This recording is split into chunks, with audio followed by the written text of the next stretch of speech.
Halo teman-teman semua, selamat datang di video kami. Kali ini kita akan membahas topik yang sangat penting, yaitu dislipidemia dari perspektif biokimia.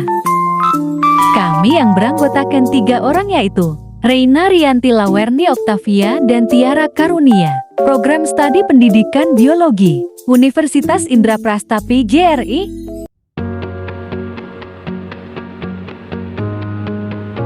Dislipidemia adalah kelainan pada metabolisme lipid yang melibatkan kolesterol dan trigliserida.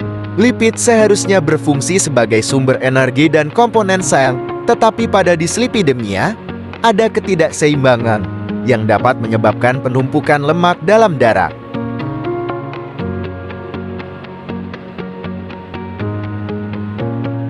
Untuk memahami lebih jauh, mari kita lihat reaksi biokimia yang terlibat. Enzim-enzim kunci dalam metabolisme lipid dapat mengalami gangguan genetik atau dipengaruhi oleh gaya hidup dan pola makan. Ini dapat mengakibatkan peningkatan kadar kolesterol dan trigliserida.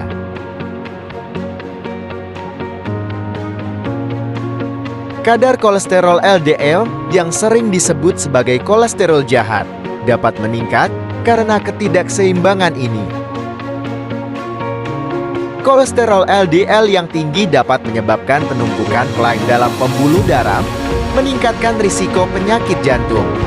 Dislipidemia dapat dibagi menjadi 2 macam, yaitu dislipidemia primer dan dislipidemia sekunder.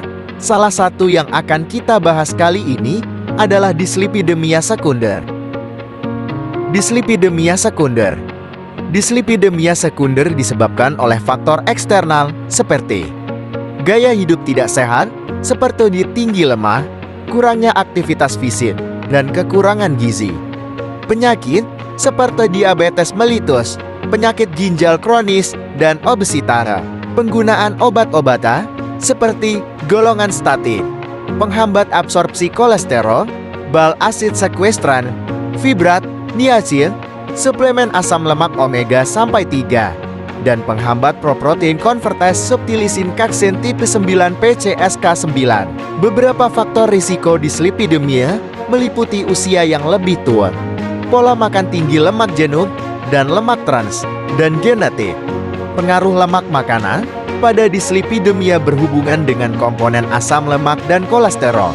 Tes darah sederhana, seperti tes lipid, dapat mengungkapkan apakah kadarnya LDL, HDL, dan trigliserida tinggi, rendah, atau dalam kisaran yang sehat. Pengobatan dislipidemia melibatkan pemberian obat antilipid seperti statin, penghambat absorpsi kolesterol, dan lainnya, tergantung pada penyebab dan jenis dislipidemia. Jalur biokimia dislipidemia. Kolesterol dari makanan dan empedu masuk ke lumen usus dan teremulsifikasikan oleh asam empedu menjadi michelas. Michelas akan terikat pada enterosit intestinal, kemudian kolesterol dan sterol lainnya akan berpindah dari michelas menuju enterosit melalui sterol transporter. Trigliserida yang disintesis dari asam lemak yang diserap bersama dengan kolesterol dan apolipoprotein B48 tergabung menjadi kilomikron. Kilomikron kemudian akan dilepaskan ke sirkulasi limfatik dan akan dikonversi menjadi kilomikron remnant melalui hilangnya trigliserida, dan kemudian akan diambil oleh reseptor LDL hepatik terkait protein hepatik LDL reseptor related protein LRP. Partikel remat ini akan mensuplai kebutuhan kolesterol hepatik yang bersumber dari DIT. Fungsi lain dari kilomikron adalah juga sebagai penghantar trigliserida dari DIT menuju otot skelet dan jaringan adipose. Hati memenuhi kebutuhan kolesterolnya sebagian besar 60% melalui sintesis de novo dari asetilkoenzim A. Kecepatan sintesis ditentukan pada langkah awal, yaitu sintesis asam levalonik dari hidroksimetilglutaryl CoE dengan HMG CoA reduktase sebagai rate limiting enzim gambar 3. Pada sistem endogen, VLDL yang kaya akan trigliserida disekresi oleh hati dan dikonversi menjadi IDL dan kemudian menjadi LDL yang kaya akan ester kolesterol.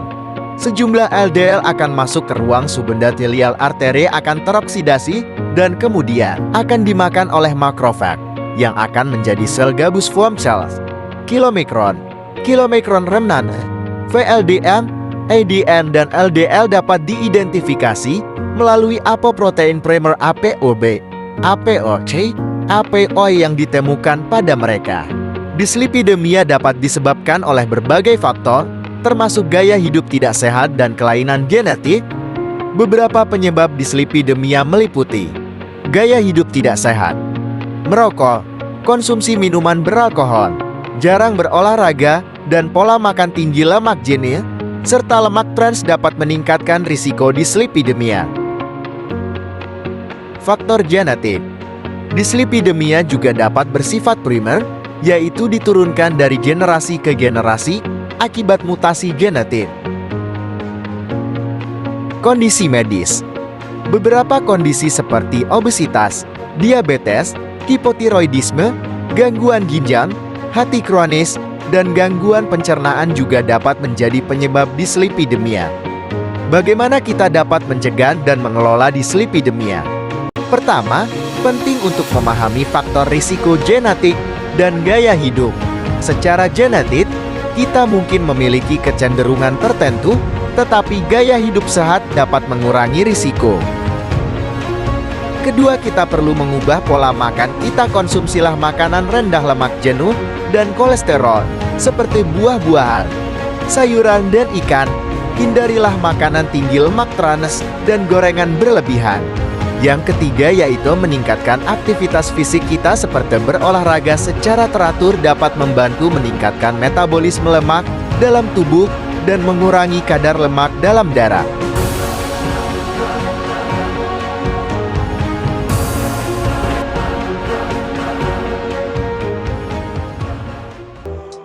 Demikian penjelasan singkat tentang dislipidemia dari perspektif biokimia. Terima kasih telah menonton video kami. Tetaplah sehat dan sampai jumpa.